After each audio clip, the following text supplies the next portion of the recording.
നിനക്കൊന്ന് ഓഫീസിൽ പോണ്ടേ? എനിക്ക് ഈ ഓഫീസിൽ കമ്പ്യൂട്ടർ മുമ്പിൽ ഇരിക്കുന്ന ജോലിയൊന്നുമില്ലല്ലോ. ഞാൻ അവരുടെ പി അല്ലേ.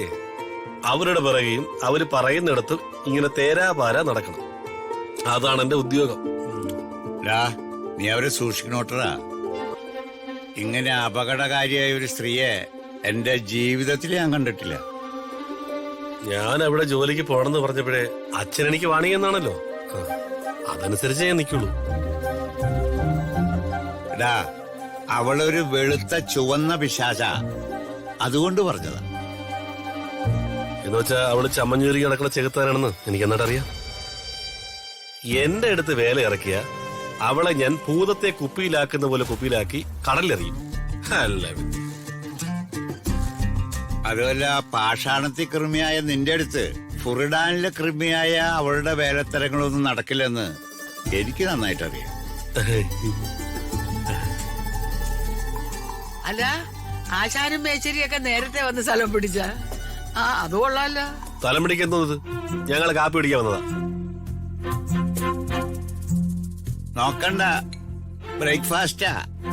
ഇറച്ചി മീനൊന്നുമില്ല. ഇറച്ചി മീനും ഒക്കെ ഏത് ഡോഗിന് വേണം? ഞാനതങ്ങ് മറന്നുപോയി. നിങ്ങള് ആശ്രമം സ്ഥാപിക്കാൻ പോവല്ലേ?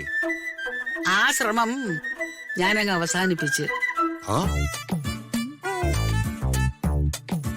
തുടർന്നും ഭൗതിക ജീവിതം തുടരാൻ തന്നെ ഞാൻ തീരുമാനിച്ചു. അതായത് തിരിച്ചു കടിക്കാത്ത എന്തും തിന്ന് ഞാൻ ജീവിക്കും. ഏത് നാൽക്കാലിയേം തിന്ന് ജീവിക്കും.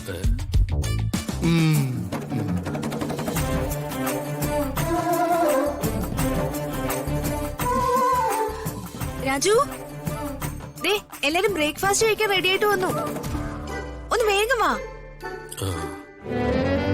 നിങ്ങൾ കേട്ടോന്നേ, നിങ്ങളല്ലേ പറഞ്ഞ ഇവര് തമ്മിൽ വഴക്കാണെന്ന്. എന്നിട്ട് ഇവരെ പോലെ ഒരു കുഴപ്പമില്ലല്ലോ.